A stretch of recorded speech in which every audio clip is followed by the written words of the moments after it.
Boa noite, meus irmãos amados. Recebemos cada um com a graça e paz de Cristo. Nossa reunião presencial e os irmãos e amigos também que vão nos acompanhar, assistir a reunião ali por meio do canal. Nós vamos nos colocar em pé nesse momento. Vamos louvar ao nome do Senhor juntos, pelo dia que Ele nos deu, mais uma vez, essa noite já iniciada, e especialmente a oportunidade que teremos de sermos edificados na palavra do Senhor, através do estudo do livro dos Salmos, formando Cristo em nós. Esse deve ser um dos principais objetivos ao lermos os Salmos, ao ouvirmos a pregação, o estudo, acompanharmos a leitura, que os Salmos eles sirvam para nos ajudar nessa tarefa de podermos ver Cristo sendo formado em nós. Tá bom? Vamos orar. Eu peço a nossa irmã Eliette que faça uma oração audível, de louvor e adoração ao nosso Deus por esse momento aqui, por nossas vidas aqui também, já os que estão presentes na reunião.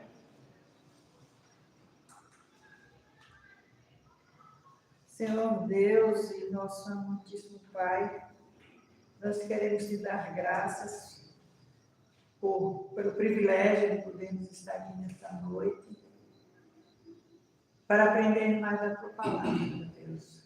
Te louvamos pelas nossas vidas, pela vida de nossa família. Te louvamos porque o Senhor tem cuidado de nós. Te louvamos, ó Deus, por cada irmão, ó Deus, que completou idade nova nessa semana. Te louvamos, ó Deus, pela vida do nosso pastor, ó Deus, que fez essa viagem desde domingo e chegou em paz, ó Deus, com Ivone e os demais irmãos. Te louvamos pela vida do nosso presbítero Fabrício, que incansavelmente, ó Deus, tem nos trazido a mensagem dos Salmos. Estamos chegando, ó Deus, ao final do primeiro livro. E nós te louvamos, ó Deus, por esses ensinamentos riquíssimos, pelas leituras que o Senhor tem capacitado a cada um dos teus filhos que nos traz, ó Deus. Que cada dia mais o Senhor possa estar abrindo as nossas mentes para o aprendizado da tua palavra, meu Pai. Abençoa aqueles que não puderam estar aqui, que o Senhor possa estar visitando-os, se for por motivo de enfermidade, que o Senhor possa estar abençoando, ó Deus, a cada um, para que possa estar se recuperando, ó Deus. E aqueles, meu Deus, que muitas vezes por negligência ainda não estão conosco, que o Senhor esteja despertando, ó Deus, o seu coração, a sua mente, para poder, ó Deus, entender as tuas mensagens e fazermos mais parecidos com o Senhor, meu Deus, através de tudo que aprendemos. E que isso não venha entrar pelo ouvido e sair pelo outro, mas que possamos estar assimilando a cada ensinamento teu para pormos em prática, meu Deus, para sermos cristãos praticantes da verdade, meu Pai. Abençoa as nossas vidas nesse estudo mais essa noite. E eu ainda quero te pedir, Senhor, pela vida do nosso amigo Gaguinho, que sofreu um acidente de um choque elétrico hoje, que não está bem, mas que o Senhor possa estar, ó Deus, dando a sabedoria, ó Deus, aos médicos que estão cuidando dele, que se for da tua vontade, Senhor, ele seja restaurado. Amém. Abençoa aquela vida, abençoa a vida das suas familiares que estão aflitos e que ele possa, ó Deus, estar saindo dessa, como se costuma dizer, se isso for da tua vontade. É em nome de Jesus que nós te oramos. Amém. Amém. Os irmãos podem sentar, meus irmãos.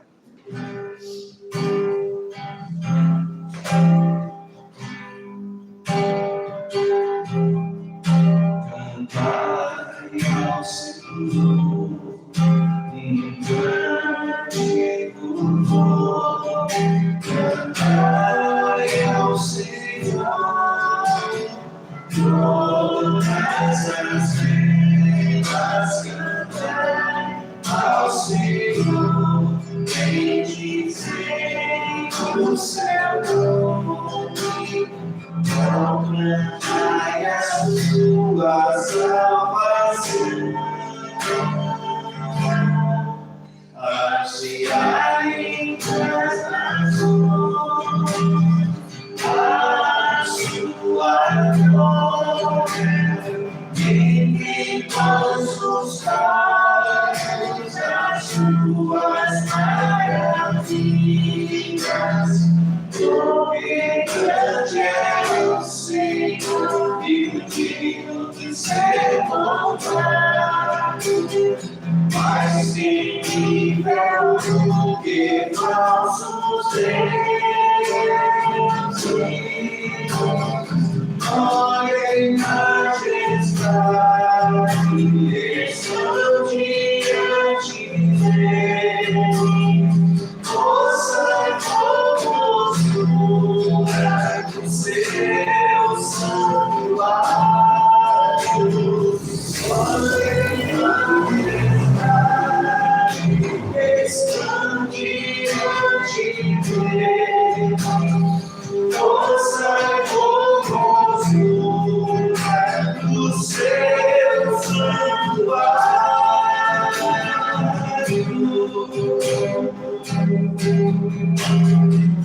Cantai ao Senhor cante do louvor. Cantai ao Senhor,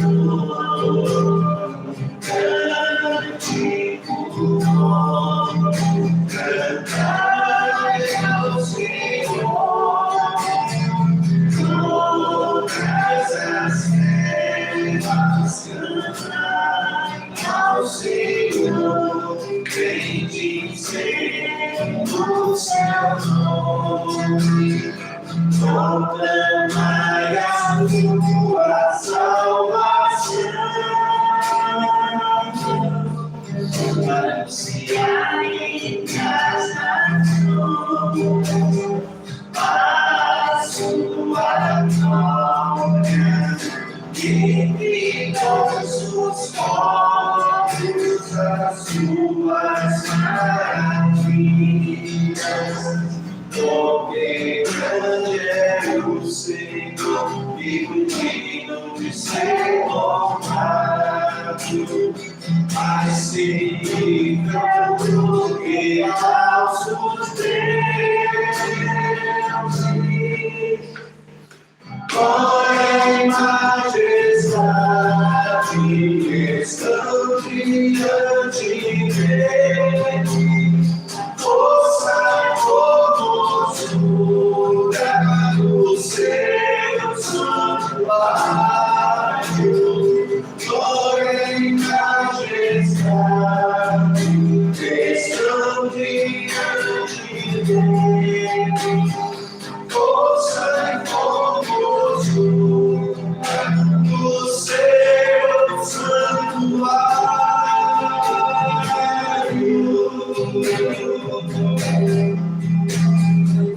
Glória e majestade estão diante dele. Glória e majestade estão diante dele. Força e formosura do seu santuário. Glória e majestade estão diante dele. Força e formosura do seu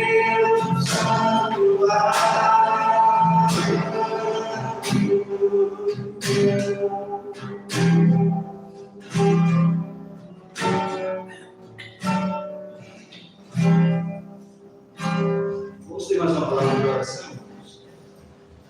Eu peço mais um outro irmão ou irmã que se põe em pé, tá? De preferência, passe para o lado de cá para se aproximar ali do aparelho e nos conduz a Deus uma palavra de oração.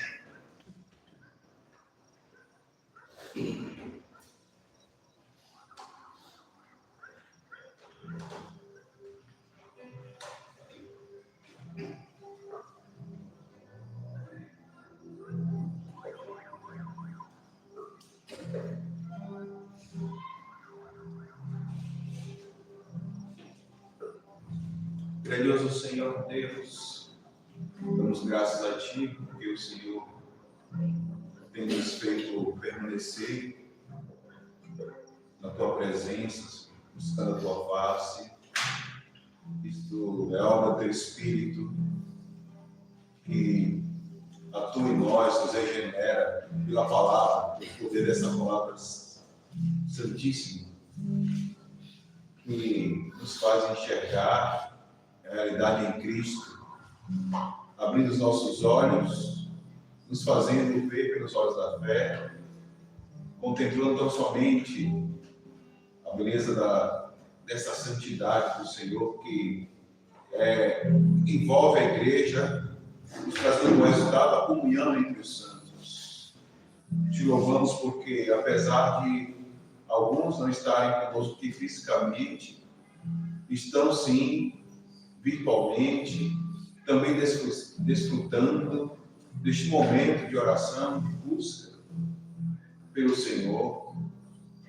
Devemos buscar a Ti quando se pode achar, quando está perto, invocamos o Teu santo nome.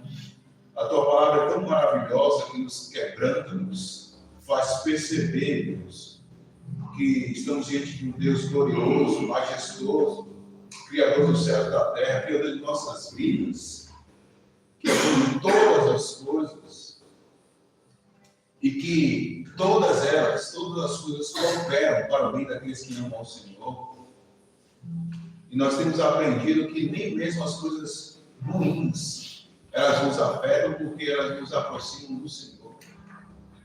Por isso, ó Deus, aqui nós pedimos misericórdia neste momento, nessa noite, para que o Senhor tão somente nos envolva com esta graça, nos fazendo perceber quão grande Tu és, um Deus poderoso, que conduz as nossas vidas, mesmo que por veredas, por caminhos que tragam alguma ameaça, mas o Senhor está conosco, a Tua vara e o Teu cajado nos consola. Nós Te damos graças, Deus, por termos este consolo em nossa vida, a presença do Deus Todo-Poderoso que nos guia enquanto caminhamos até o fim da nossa jornada, quando na grande assembleia estaremos reunidos em nome de Cristo Jesus. Amém. Amém. Amém. É o Teu nome aqui que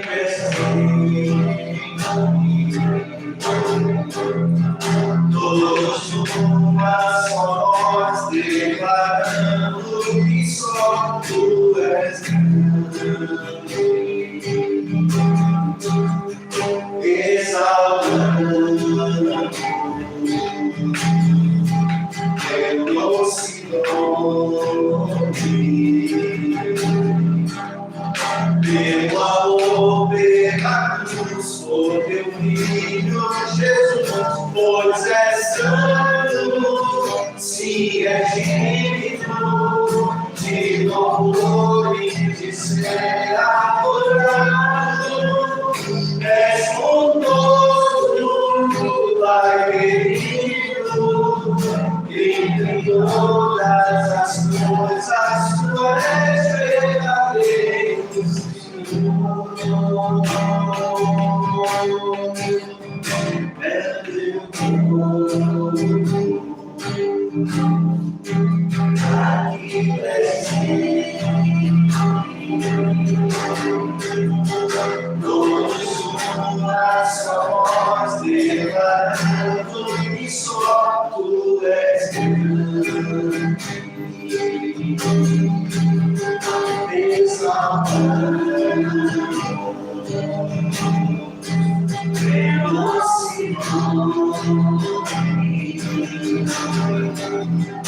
Teu amor pela cruz, por teu filho Jesus, pois é santo, sim, é digno de louvor e de ser adorado. És bondoso, Pai querido, dentro de todas as coisas, tu és verdadeiro, Senhor. Pois é santo, sim, é digno de louvor e de ser adorado. És bondoso, Pai querido, dentro de todas as coisas, tu és verdadeiro, Senhor.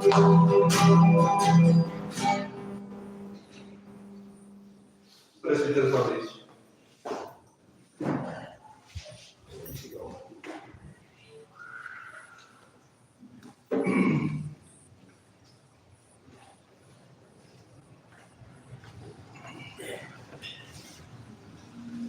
Louvado seja o Senhor. Amém. Quero dizer que assim, no momento que estamos um pouco quebrantados aqui na cidade, com situação que ocorreu, ele acabou de orar, eu estava orando também por ele, nosso vereador Gavinho, né? Também está no pleito eleitoral, sendo candidato à eleição, né? De uma das vagas aqui do nosso município. Estou um pouco sensível por conta dessa situação. Mas o Senhor é Deus, Ele é grande, Ele pode fazer milagres, sim, de fato. O melhor milagre é a salvação da sua alma. Mas isso me sensibilizou desde cedo. Eu conversei com o nosso prefeito, né, e também vereadores e também candidatos. E desde então, está tendo assim um sentimento de oração. Mas sabemos que Deus tem a sua vontade soberana e estamos aqui para entender que tudo isso é para a sua glória. Né? Meus irmãos, o Salmo 41 é o Salmo que estamos trabalhando. Os irmãos que também nos acompanham aqui na live. Semana passada não conseguimos transmitir integridade. Hoje, graças a Deus, estamos no pastor aqui. E eles ao vir do canal acaba sendo mais fácil a transmissão. Mas voltemos aí no Salmo 41. Estarei lendo da NVI. Não conseguiremos fechar hoje, mas como sabemos passar por aflições? Como passar por aflições? Estamos no último salmo aqui do primeiro livro deste saltério dos irmãos hebreus, dos judeus, aqui da igreja do Antigo Testamento. Nós entendemos que esse primeiro bloco de salmos nos traz um tema central pelos teólogos que estudaram as temáticas aqui envolvidas. E como eu falei na semana passada, vimos que aqui fala sobre confrontação. Mas que confronto é esse, Fabrício? E eu lhes falei o aspecto desse confronto. Como ele se dá? De que maneira? É justamente nos Salmos 1 e 2 que vocês verão ali a base, o conteúdo do saltério. Mas em especial, a primeira coisa que eu falo ali no Salmo 2 é de uma oposição que vem contra o rei. E é interessante partirmos desse princípio para sabermos que a oposição é porque esse rei está ali, também está no Salmo aí, ele tem uma lei, e essa lei precisa ser observada, e os homens não a querem observar. Por isso eles se opõem. E aí a pergunta vem aí no Salmo 2, só de introdução, meus irmãos. Por que se amontoam as nações e os povos, tramam em vão Por que os homens se opõem ao reino de Deus? E aí nós vimos em Mateus, nos Evangelhos, dizer assim, Mateus 6, eu estou aqui lembrando, venha o teu reino, seja feita a tua vontade.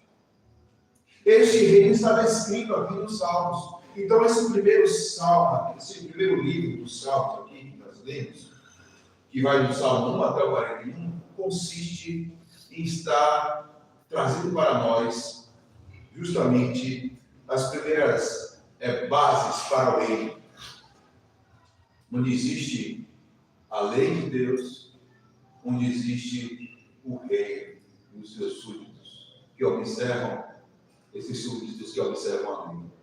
E é recomendado, eu falei isso na introdução passada, é recomendado que esses servos observem essa lei, e no Salmo diz, o Salmo primeiro vai dizer, que esses servos não podem de maneira alguma se afastar dela. Como assim, Fabrício?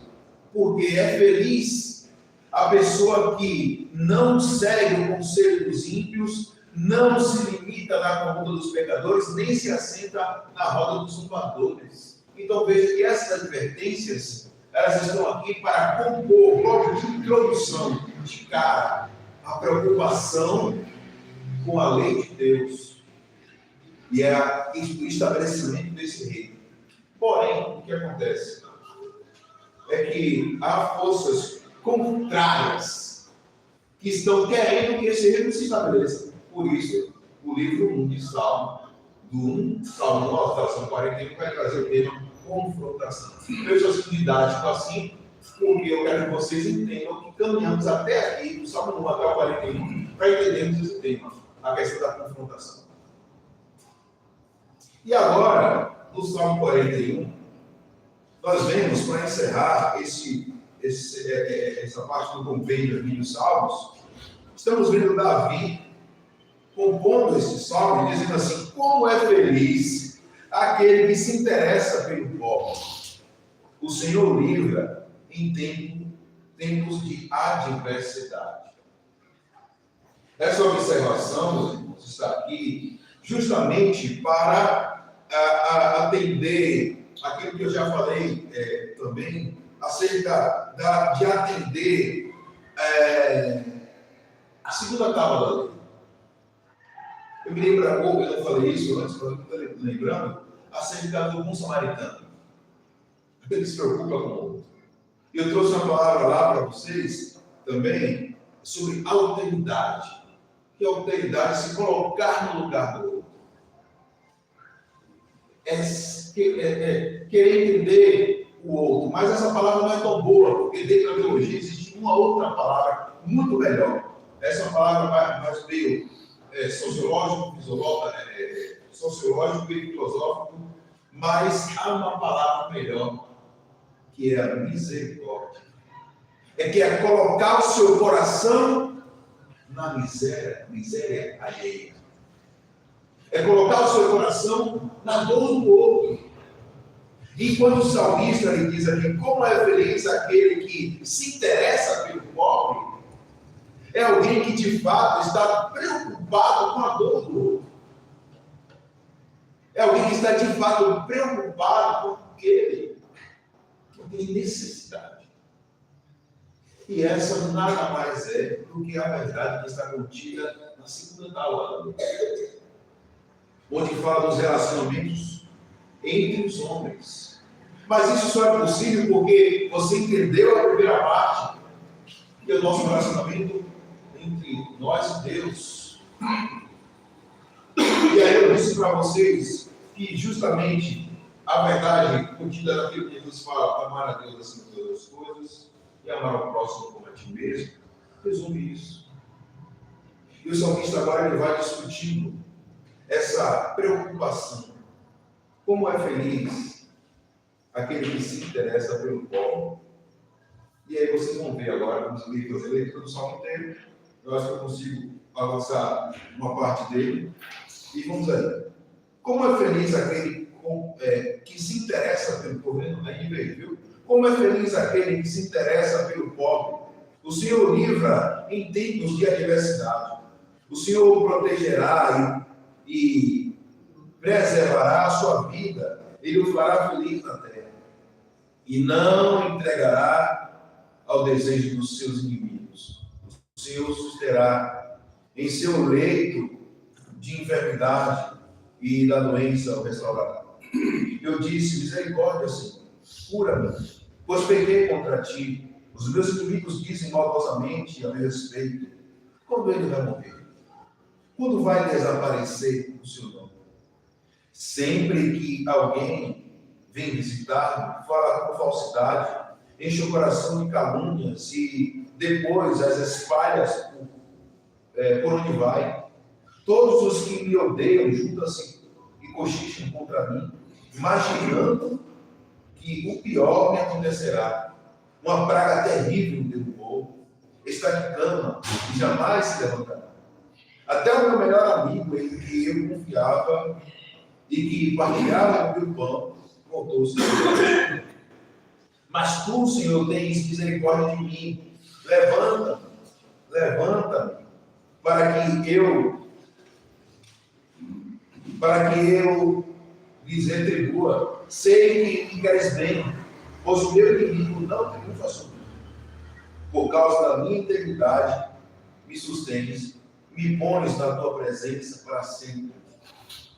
Louvado seja o Senhor, o Deus de Israel, de eternidade a eternidade. Amém e amém.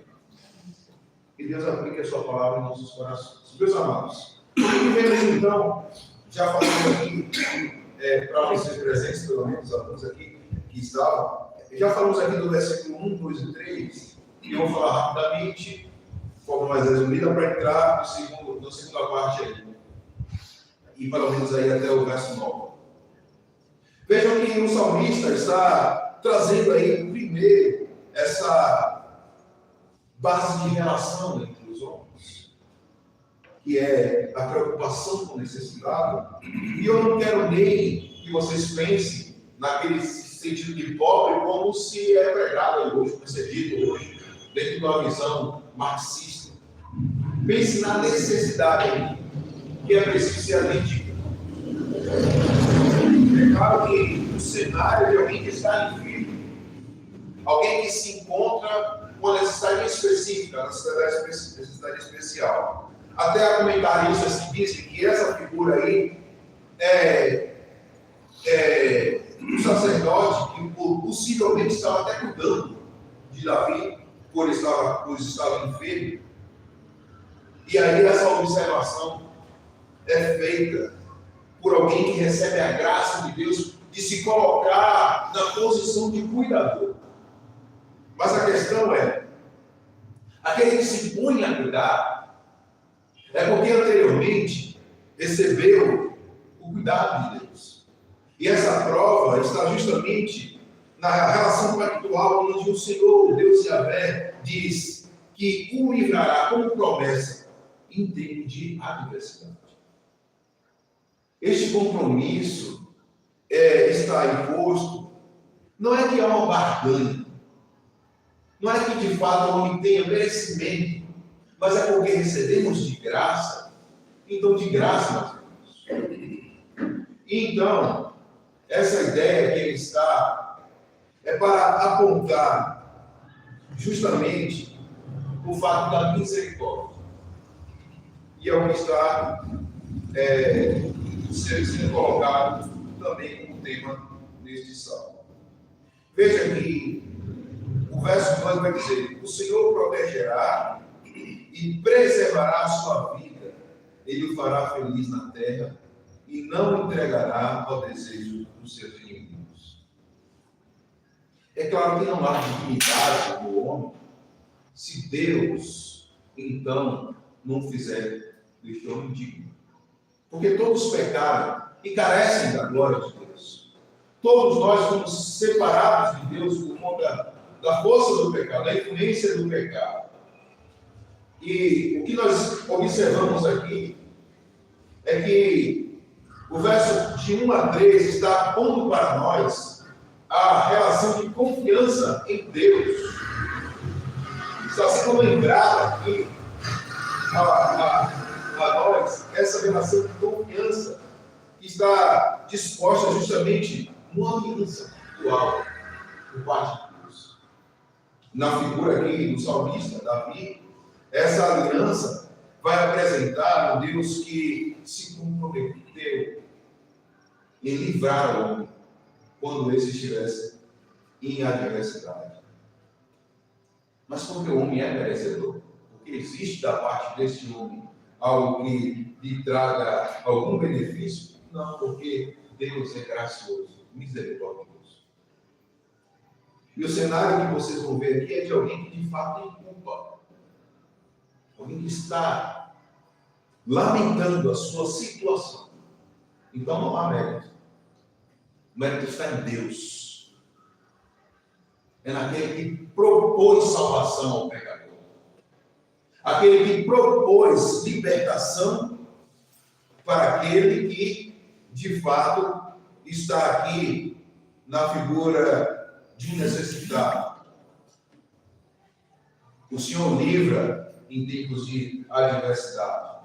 Então, o verso de 1 a 3 aí está falando dessa confiança. Veja, o Senhor susterá, verso 3, o Senhor susterá em seu leito de enfermidade e da doença o restaurará.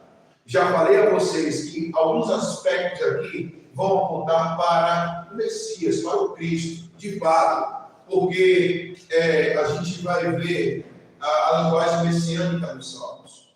Mas não podemos esquecer que também aquele que escreve e fala de si. Então nós temos que ir por essas vertentes. Não podemos trabalhar sem essas duas ideias. Daquele que escreve, mas também da uma profecia que fala. É claro que a morte de Cristo ela é uma ação. Obrigado, pastor.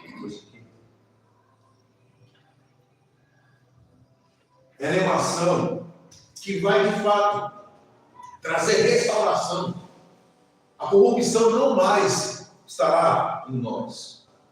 Nós seríamos regenerados, restaurados, quer dizer. E a promessa é de que essa enfermidade que estava ali acometendo aqui o salmista, haveria de ser, de fato, curada. O seu corpo seria restaurado. A ideia aqui é de alguém que está, mesmo que no leito de dor, ainda sustentado, para que até o momento da sua total restauração, ele venha a ser, então, transformado e curado. Desde já quero já fazer algumas aplicações aqui. Nessa caminhada em que nós estamos aqui, nós não estaremos bíblicos. Quem prestou atenção aqui no domingo, no recebimento dos irmãos, viu que havia uma pergunta que parecia uma pegadinha. E eu senti que um deles ficou assim, aí depois refletiu e foi. Vi que não foi atrás da pergunta da resposta do outro, mas pensou um pouquinho para responder. E se você crê que ainda aqui nós pecaremos nessa vida, até que Cristo nos faça totalmente transformados, estou colocando de outro jeito.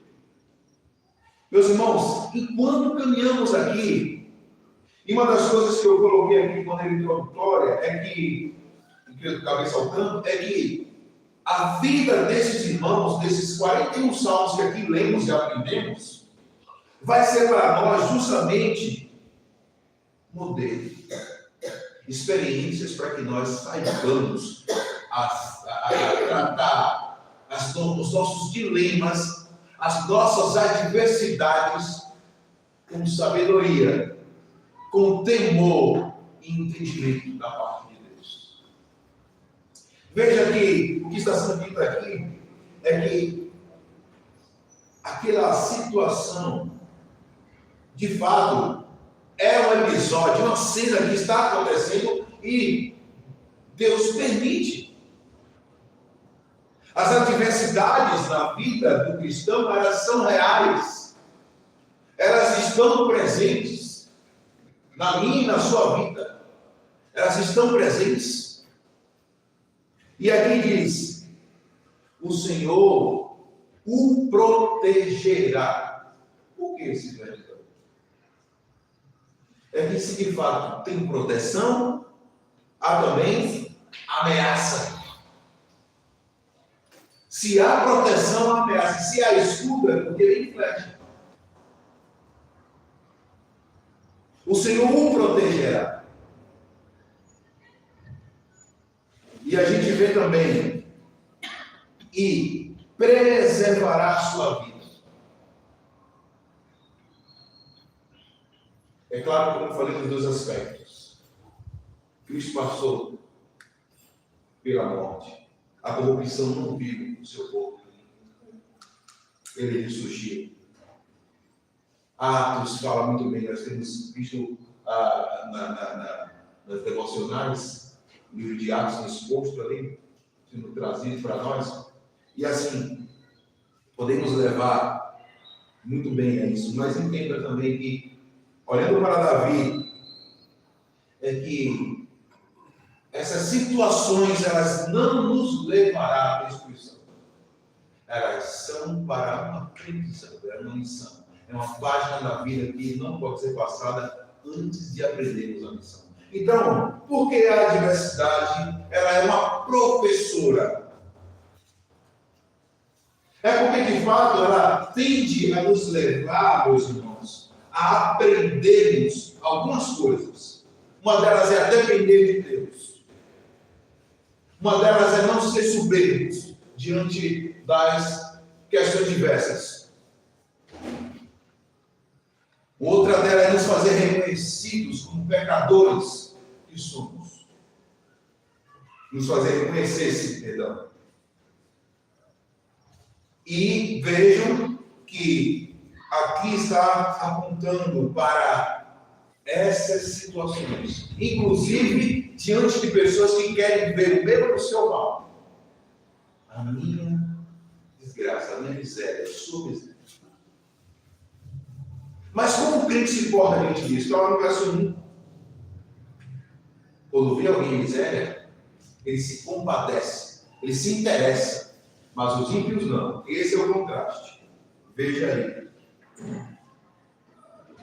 E não os entregará ao desejo dos seus inimigos. Qual o desejo dos inimigos? Se convê. O qual é a promessa? O Senhor o susterá. E em seu leito de enfermidade, veja, no leito, em seu leito de enfermidade e da doença, o restaurará. Percebe? Que nós às vezes somos pessoas que não são sensíveis a entender que todo este cenário, essas circunstâncias que são momentâneas, elas são aspectos da vida que de fato terá adversidades, mas que isso deve nos aproximar a Deus, porque há a promessa de que Deus nos susterá diante disso. Além disso, há também a promessa de restauração.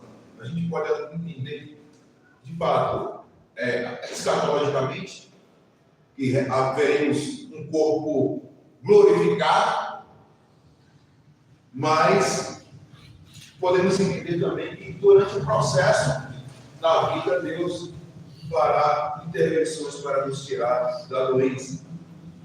Contudo, tudo isso aqui é uma recordação de confiança na promessa. Por quê?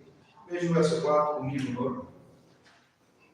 Há um clamor por misericórdia, o pecador está confessando. Eu disse, misericórdia, Senhor, cura-me, pois pequei contra ti. Essa é uma situação de alguém que está lamentando o seu pecado, ele está confessando que de fato cometeu um delito, ele quebrou a lei de Deus. E por quebrar a lei de Deus, haviam pessoas que estavam na expectativa de que esse indivíduo, de fato, não se recuperasse. Mas ele diz: misericórdia, Senhor, cura-me, pois pequei contra ti. Há um fato aqui que, de maneira bem clara, traz para nós essa extremamente palavra, o reconhecimento do pecador. Quem faz isso é o Espírito Santo, que convence o homem do pecado, da justiça e do juízo. A intervenção do Espírito que faz com que percebamos que somos pecadores, quebradores do pacto, violadores da lei de Deus, e que se não for intervenção divina, à espera da misericórdia dele, não haverá para nós solução. Essa é uma solução por parte de Deus. Não há no pecador, de maneira alguma, algo que o faça se livrar de sua situação. Ele é um quebrador do pacto. E por saber disso, verso 5, meus irmãos, vejam, há pessoas que estão em confronto conosco, em oposição, e esperam a derrota. Os meus inimigos dizem maldosamente a meu respeito: quando ele vai morrer? Quando vai desaparecer o seu nome? Lembra, ele está presente aqui? Eu não sei se, acho que estava presente com ele. Alguém perguntou: você está vendo sua aparência? O pastor ficou dizendo. Só faltou dizer: não morreu, não. Eu repeti isso. Estou repetindo, aliás.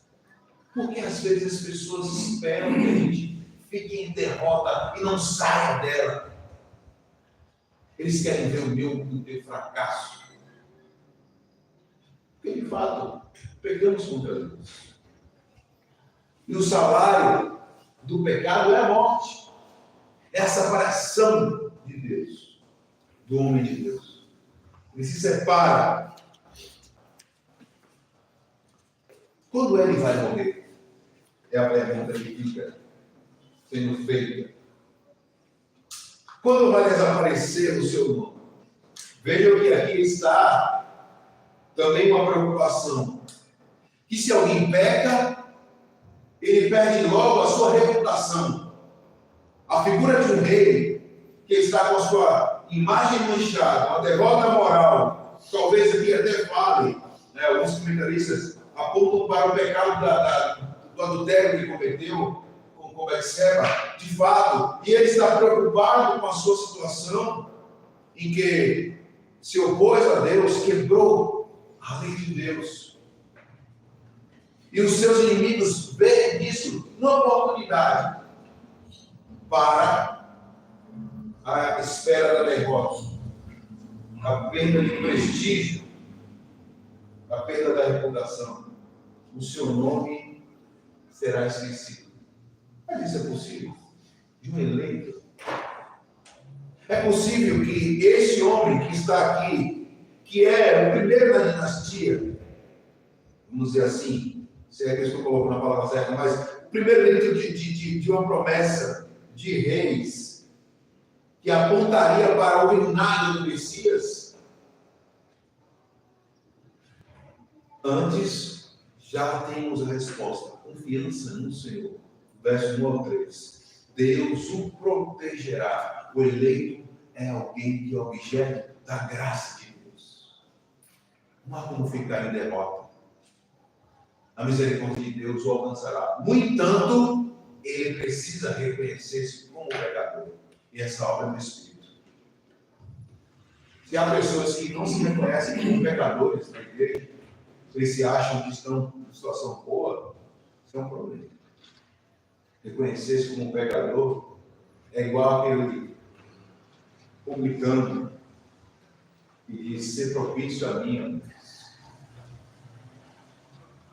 E aqui está um cenário: alguém que está com a sua reputação, com a sua moral de fato comprometida. É alguém que é de fato também pronto para ser objeto da graça de Deus. Mas não é isso que a plateia espera.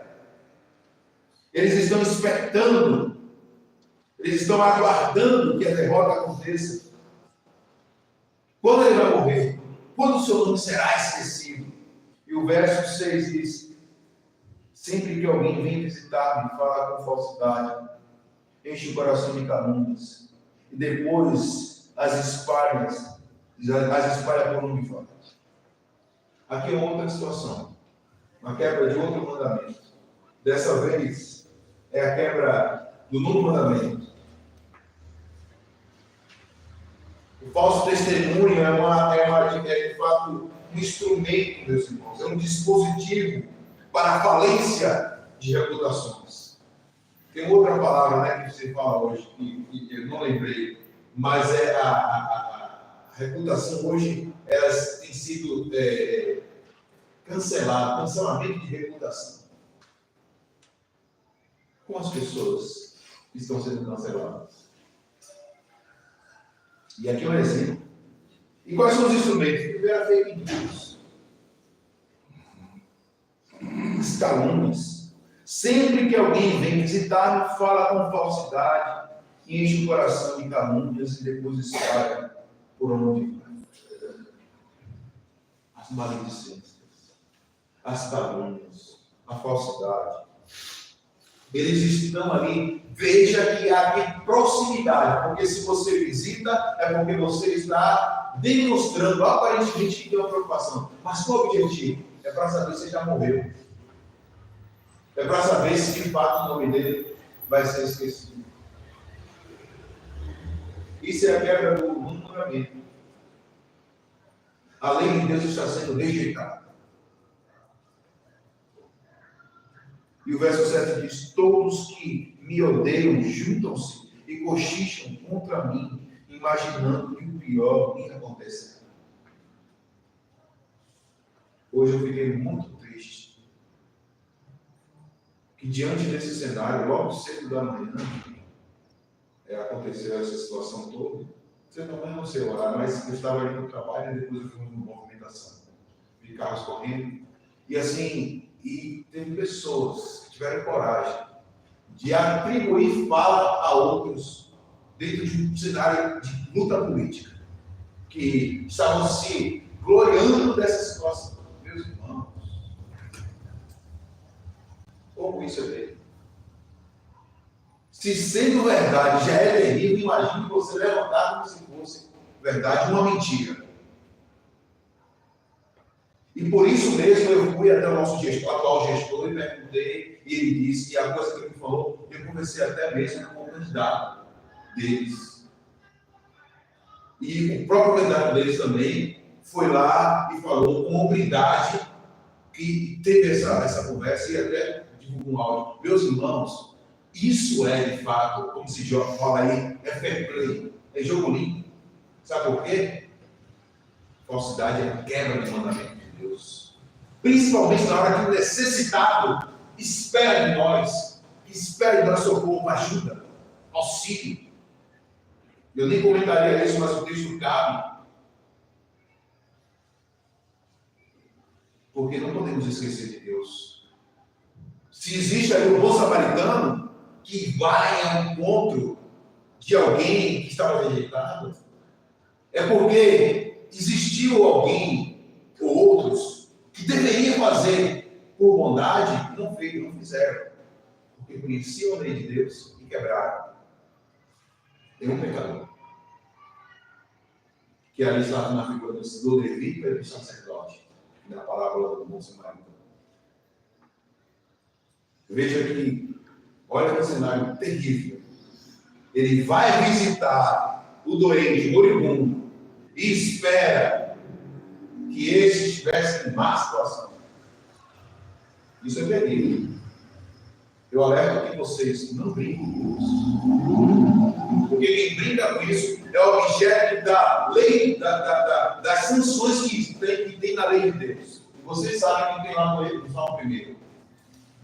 Que quem prossegue assim é como uma folha ao vento, que será, é o verso 5, se não me engano, o verso 4 do Salmo 1.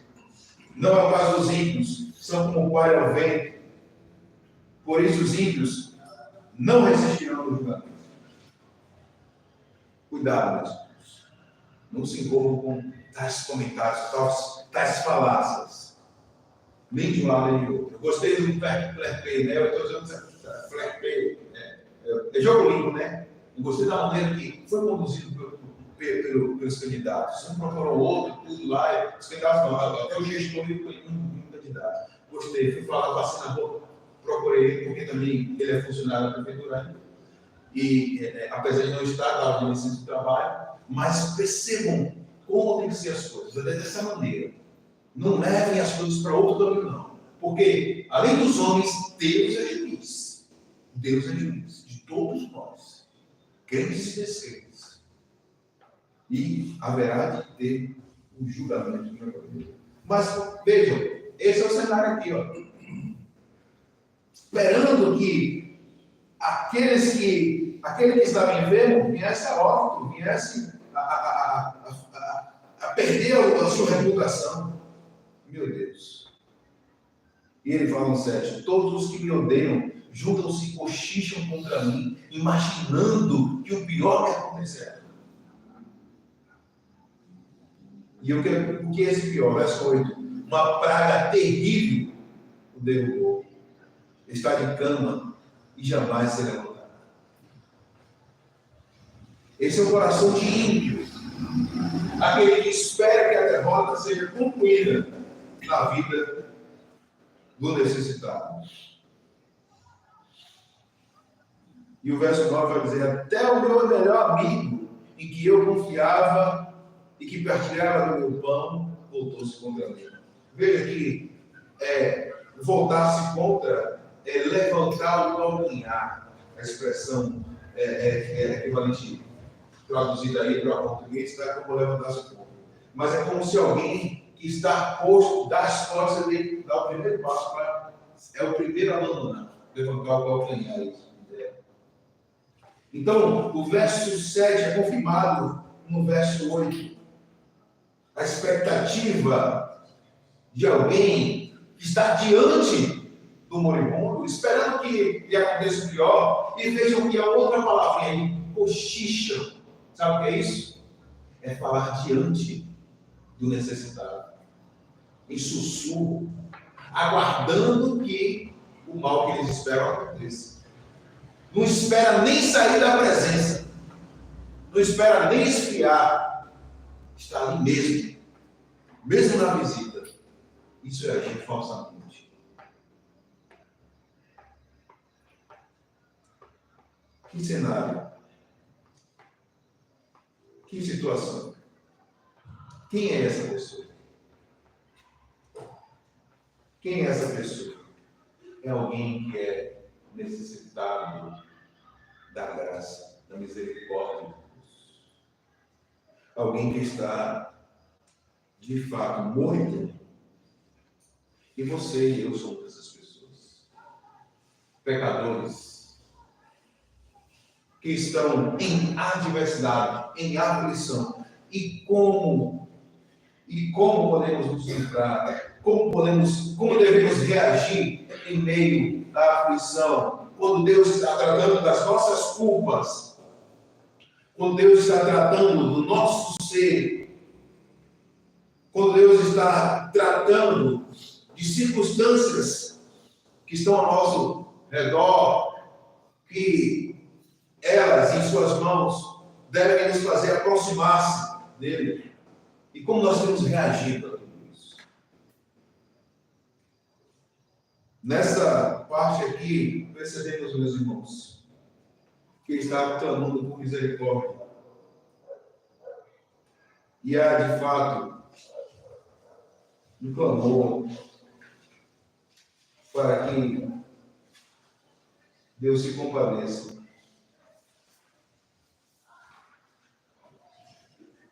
Esse é o clamor por misericórdia. No verso 10 até o verso 12, nós veremos aí como o salmista expõe também na sua súplica essa renovação da misericórdia. E por último, traz uma doxologia. Nós não iremos ver, mas eu quero já fazer algumas aplicações aqui desse texto de hoje. Será que a gente acha que Deus vai nos livrar da adversidade? Não. Lembram de Sadraque, Mesaque e Abednego? Eles precisaram passar. Lembram do mar aberto que se abriu? Precisou passar pelo mar. Foi de pés enxutos, mas precisou passar. Vocês lembram também de uma outra situação?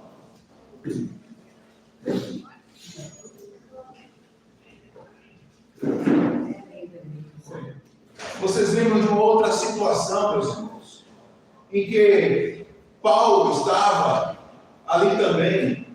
Alguém foi chamado aqui. Paulo estava também junto com outros irmãos no navio e veio a naufragar. E Paulo disse: não se preocupe, nenhum de vocês se perde. Tem uma expressão que eu não lembro bem, mas acho que nem fio de cabelo, né? Mas nenhum de vocês se perderia. E percebam que a primeira coisa a entender é que Deus nos protegerá, uma vez que somos objetos da sua graça. Ele nos protege como? Ele nos protege em meio à situação. Veja aí como está escrito.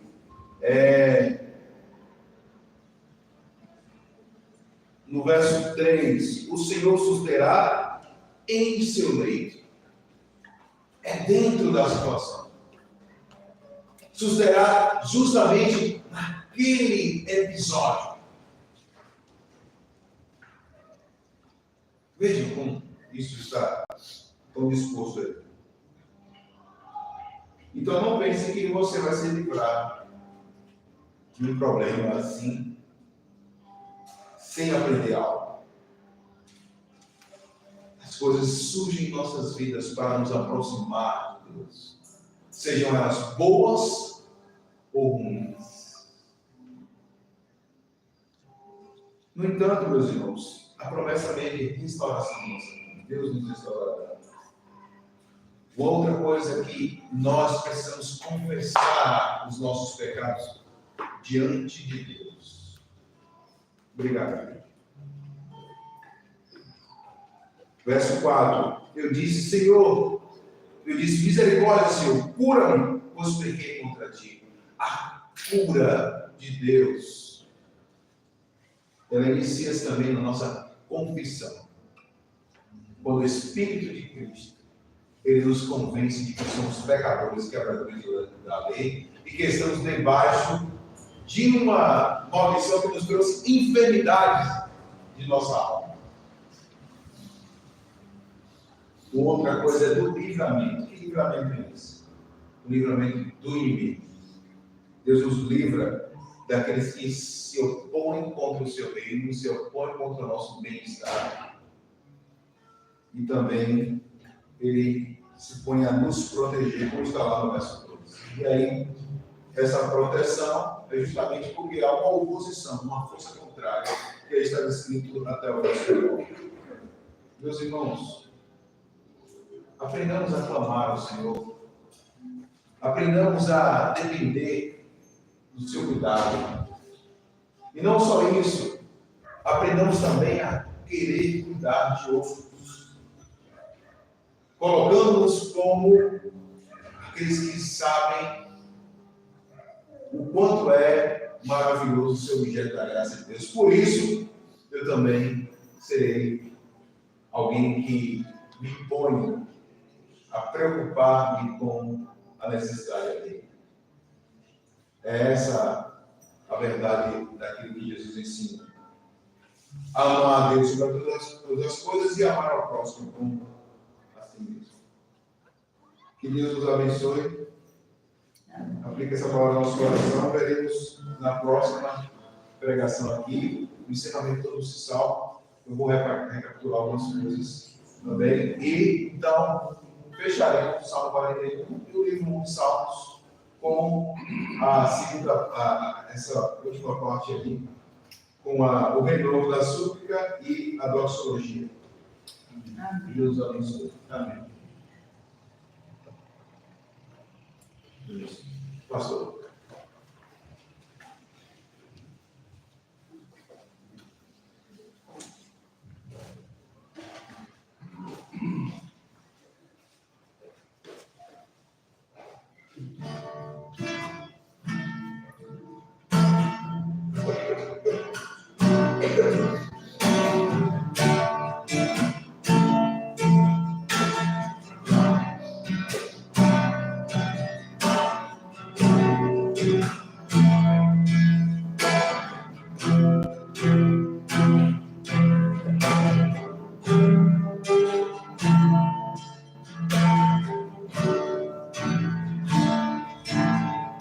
Não existe nada melhor do que ser amigo de Deus. Caminhar seguro ao desfrutar do seu amor. Ter a paz do coração, viver sempre em comunhão, e assim perceber a grandeza do poder de Jesus, meu bom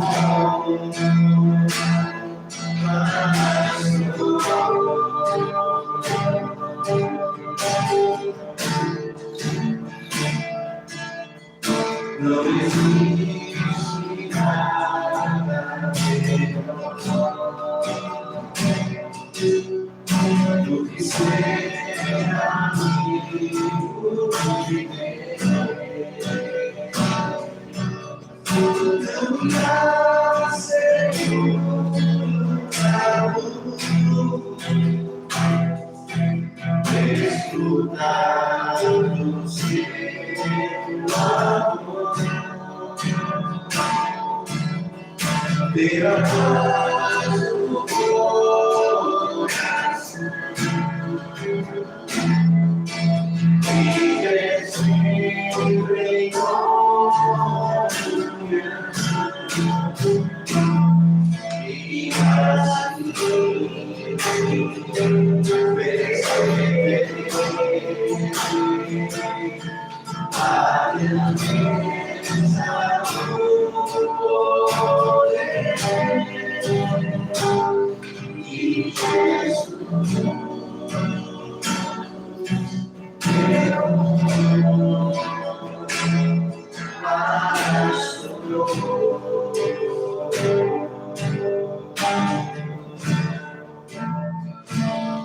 De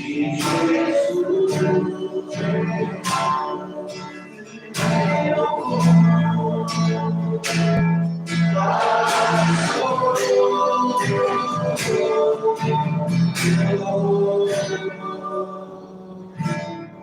e os enfermos.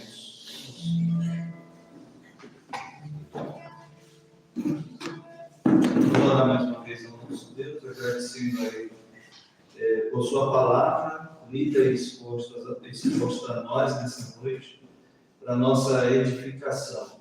Nós rendemos graças ao Teu nome, Senhor, te bendizemos por Tua bondade infinita, Tua misericórdia, Teu amor. Queremos te bendizer por Tua infinita graça e bondade. Louvamos o Senhor porque o Senhor é o nosso escudo, nossa força, nossa fortaleza, nosso socorro. Nós pedimos que o Senhor nos ajude a sermos misericordiosos, pois os misericordiosos alcançarão misericórdia. Queremos te agradecer por tua palavra, pela vida do teu servo que nos tem trazido a tua palavra também, e que o Senhor nos dê uma noite de sono reparador a todos. Ajuda-nos em tudo, dá-nos tua graça e o teu perdão, é o que nós pedimos no nome de Cristo. Amém. Deus abençoe, meus irmãos. Cada um amanhã, 6 da manhã, a gente retoma a nossa jornada diária.